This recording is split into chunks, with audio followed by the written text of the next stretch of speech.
E o Anelli vai contar o que disse o presidente da República, que está falando que o Misael, o Anelli foi agora há pouco. Misael, desculpa, é você, te conheço, reconheço, sei que você está aqui em São Paulo conosco. Fala aí do presidente Lula, meu amigo, bem-vindo. Oi, Evandro, muito boa tarde para você e para todo mundo que acompanha o 3 em 1. Basicamente, o presidente Lula dizendo que os ricos não gostam dele por causa da relação que ele tem com os mais pobres. Essa declaração foi feita pelo presidente e ele foi enfático em dizer que ele está ao lado da classe média, dos trabalhadores e dos professores. Justamente uma fala aí que ele relaciona, ao fato dele não ser querido pelos mais ricos, ele relaciona isso a esse projeto que aumenta o imposto de renda de pessoas ricas para compensar, o caso dos mais pobres ou de quem recebe até R$5.000 mensais. Na ocasião, o presidente também disse que se ele estivesse jogando golfe e tomando uísque, por exemplo, ele seria mais querido, teria um público maior. Acompanhe a fala do presidente. Nós mandamos um projeto de lei para o Congresso Nacional, isentando todas as pessoas que ganham até R$5.000 de pagar imposto de renda. E decidimos que quem ganha acima de 1 milhão por ano, presta atenção, quem ganha acima de 1 milhão por ano vai pagar um pouquinho. Eles não querem pagar, porque quem paga imposto nesse país é quem trabalha e recebe contra-cheque no final do mês, que é descontado na fonte. Posicionamento bem claro do presidente Lula em relação a esse projeto de lei no aumento do imposto de renda dos mais ricos. Declaração que veio também depois da derrubada do decreto que aumenta o IOF. Evandro? Valeu, Misa. Obrigado pelas informações. Ô, Alan Gani, quem paga imposto nesse país é quem é registrado, é o CLT, que tem esse valor descontado diretamente do seu contra-cheque, da sua folha de pagamento? Não, claro que existe uma injustiça tributária. A classe média, eu diria, que mais paga impostos nesse país, porque você tem aquele desconto em folha e você tem o desconto que é muito alto no Brasil, embutido no preço da mercadoria.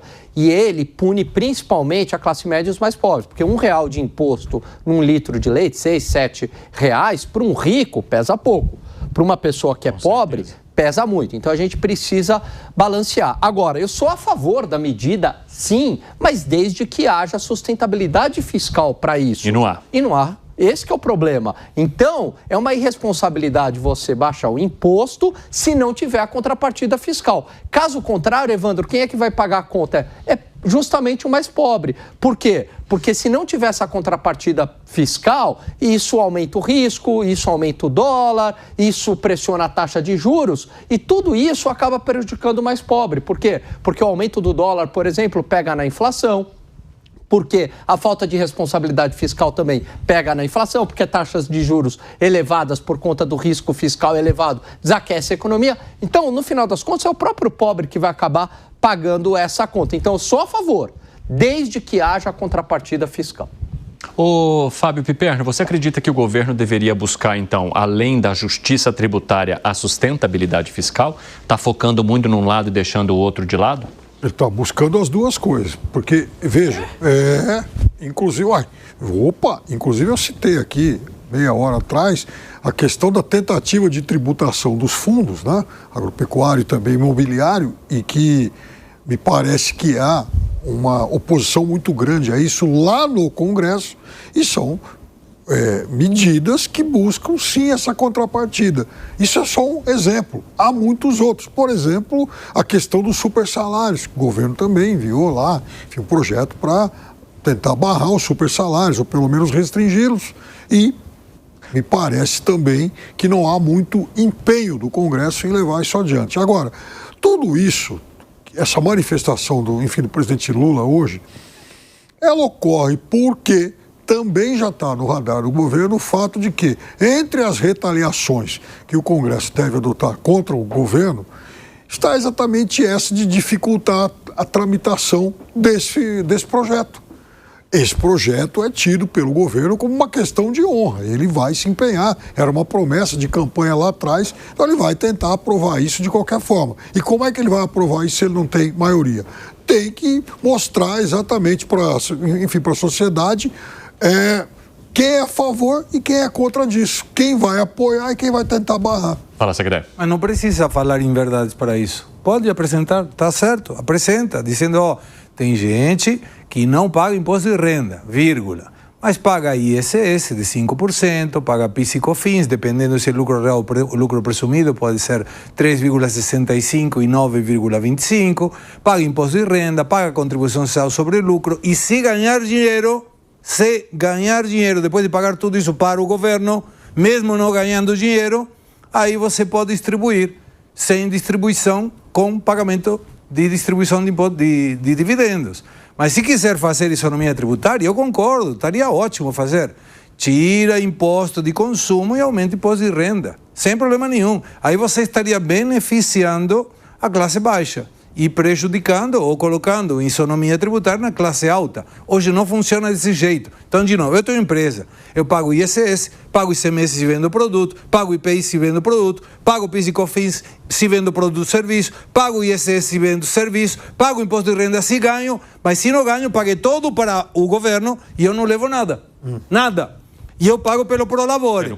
Então, que isonomia tributária? De que isonomia tributária estamos falando?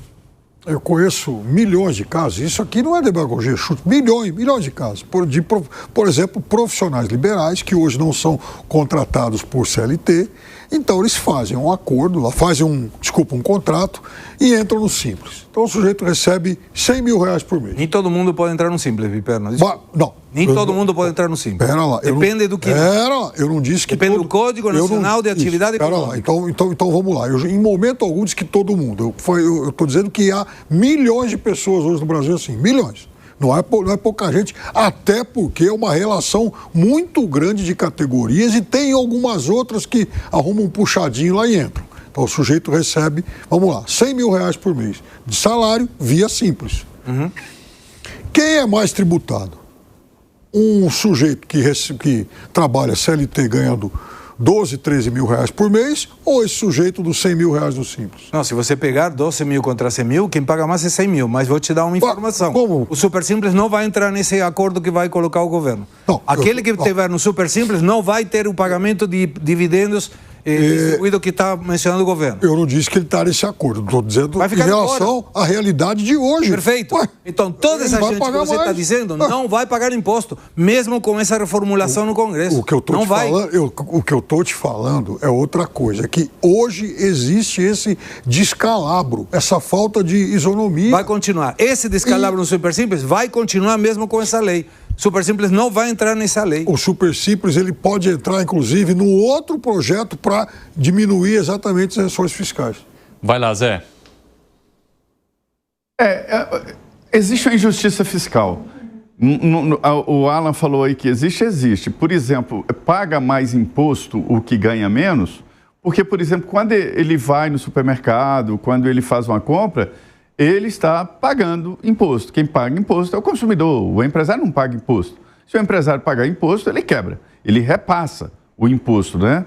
Por que ele quebra? Porque em 99% o imposto é maior do que o lucro. Se ele usa o lucro dele para pagar imposto, ele quebra. Então, assim, o empresário transfere e, claro, embute no preço. E quem paga é o consumidor. Então, quando alguém vai no supermercado, ele está pagando imposto alto. Se as pessoas que ganham pouco vão no supermercado e pagam o mesmo imposto de quem ganha 100 mil reais por mês, aí está uma injustiça social. A reforma tributária trouxe cashback exatamente para tentar dar uma equilibrada nisso. Agora, sobre o imposto de renda, primeiro eu tenho até constrangimento de chamar isso de imposto, é imposto de salário.